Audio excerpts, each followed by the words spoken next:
Focus now to Prime Minister Narendra Modi. He is attending the NCC rally. This is in the national capital. युवाओं को हो रहा है। एक समय था जब हम असॉल्ट राइफल और बुलेट प्रूफ जैकेट तक विदेशों से मंगवाते थे। आज सेना की जरूरत के सैकड़ों ऐसे सामान हैं जो हम भारत में बना रहे हैं। आज हम अपने बॉर्डर इंफ्रास्ट्रक्चर पर भी बहुत तेजी से काम कर रहे हैं। ये सारे अभियान भारत के युवाओं के लिए नई संभावनाएं लेकर के आए हैं, अवसर लेकर के आए हैं। साथियों, जब हम युवाओं पर भरोसा करते हैं तब क्या परिणाम आता है, इसका एक उत्तम उदाहरण हमारा स्पेस सेक्टर है। देश ने स्पेस सेक्टर के द्वार युवा टैलेंट के लिए खोल दिए और देखते ही देखते पहला प्राइवेट सैटेलाइट लॉन्च किया गया।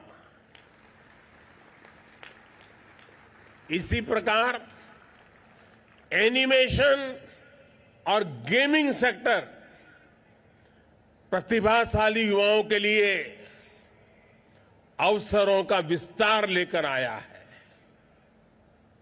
आपने ड्रोन का उपयोग या तो खुद किया होगा या फिर किसी दूसरे को करते हुए देखा होगा। अब तो ड्रोन का यह दायरा भी लगातार बढ़ रहा है। एंटरटेनमेंट हो, लॉजिस्टिक हो, खेतीबाड़ी हो, हर जगह ड्रोन टेक्नोलॉजी आ रही है। आज देश के युवा हर प्रकार का ड्रोन भारत में तैयार करने के लिए आगे आ रहे हैं। साथियों, मुझे एहसास है कि आप में से अधिकतर युवा हमारी सेनाओं से, हमारे सुरक्षा बलों से, एजेंसियों से जुड़ने की आकांक्षा रखते हैं। ये निश्चित रूप से आपके लिए, विशेष रूप से हमारी बेटियों के लिए भी बहुत बड़े अवसर का समय है। बीते 8 वर्षों में पुलिस और अर्धसैनिक बलों में बेटियों की संख्या में लगभग 2 गुनी वृद्धि हुई है। आज आप देखिए, सेना के तीनों अंगों में अग्रिम मोर्चे पर महिलाओं की तैनाती का रास्ता खुल चुका है। आज महिलाएं भारतीय नौसेना में पहली बार अग्निवीर के रूप में, नाविक के रूप में शामिल हुई है। महिलाओं ने सशस्त्र बलों में लड़ाकू भूमिकाओं में भी प्रवेश करना शुरू किया है। एनडीए पुणे में महिला कैडेट्स के पहले बैच की ट्रेनिंग शुरू हो चुकी है। हमारी सरकार द्वारा सैनिक स्कूलों में बेटियों के एडमिशन की अनुमति भी दी गई है। आज मुझे खुशी है कि लगभग 1500 छात्राएं सैनिक स्कूलों में पढ़ाई शुरू कर चुकी है। यहां तक कि एनसीसी में भी हम बदलाव देख रहे हैं। बीते एक दशक के दौरान एनसीसी में बेटियों की भागीदारी भी लगातार बढ़ रही है। मैं देख रहा था कि यहां जो परेड हुई उसका नेतृत्व भी एक बेटी ने किया।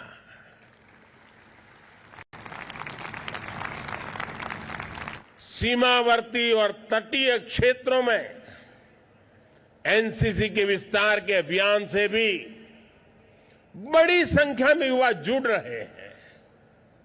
अभी तक सीमावर्ती और तटवर्ती क्षेत्रों से लगभग 1 लाख कैडेट्स को नामांकित किया गया है। इतनी बड़ी युवा शक्ति जब राष्ट्र निर्माण में जुटेगी, देश के विकास में जुटेगी, तो साथियों बहुत विश्वास से कहता हूं, कोई भी लक्ष्य असंभव नहीं रह जाएगा। मुझे विश्वास है कि एक संगठन के तौर पर भी और व्यक्तिगत रूप से भी आप सभी देश के संकल्पों की सिद्धि में अपनी भूमिका का विस्तार करेंगे।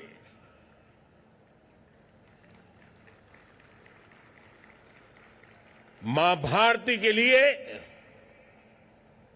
आजादी के जंग में अनेक लोगों ने देश के लिए मरने का रास्ता चुना था, लेकिन आजाद भारत में पल पल देश के लिए जीने का रास्ता ही देश को दुनिया में नई ऊंचाइयों पर पहुंचाता है। और इस संकल्प की पूर्ति के लिए एक भारत श्रेष्ठ भारत के आदर्शों को लेकर के देश को तोड़ने के कई बहाने ढूंढे जाते हैं। भांति भांति की बातें निकाल करके मां भारती के संतानों के बीच में दूध में दरार करने की कोशिशें हो रही है। लाख कोशिशें हो जाए, मां के दूध में कभी दरार नहीं हो सकती।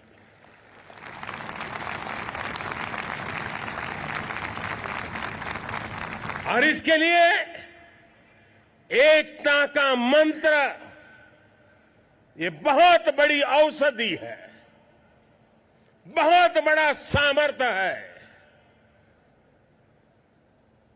भारत के भविष्य के लिए एकता का मंत्र ये संकल्प भी है, भारत का सामर्थ्य भी है, और भारत को भव्यता प्राप्त करने के लिए यही एक मार्ग है। उस मार्ग को हमें जीना है। उस मार्ग पर आने वाली रुकावटों के सामने हमने जूझना है और देश के लिए जी करके समृद्ध भारत को अपनी आंखों के सामने देखना है। इसी आंखों से भव्य भारत को देखना, इससे छोटा संकल्प हो ही नहीं सकता। इस संकल्प की पूर्ति के लिए आप सबको मेरी बहुत बहुत शुभकामनाएं हैं। 75 वर्ष की इस यात्रा आने वाले 25 वर्ष जो भारत का अमृतकाल है, जो आपका भी अमृतकाल है, जब देश 2047 में आजादी के 100 साल मनाएगा, एक डेवलप कंट्री होगा, तो उस समय आप उस ऊंचाई पर बैठे होंगे।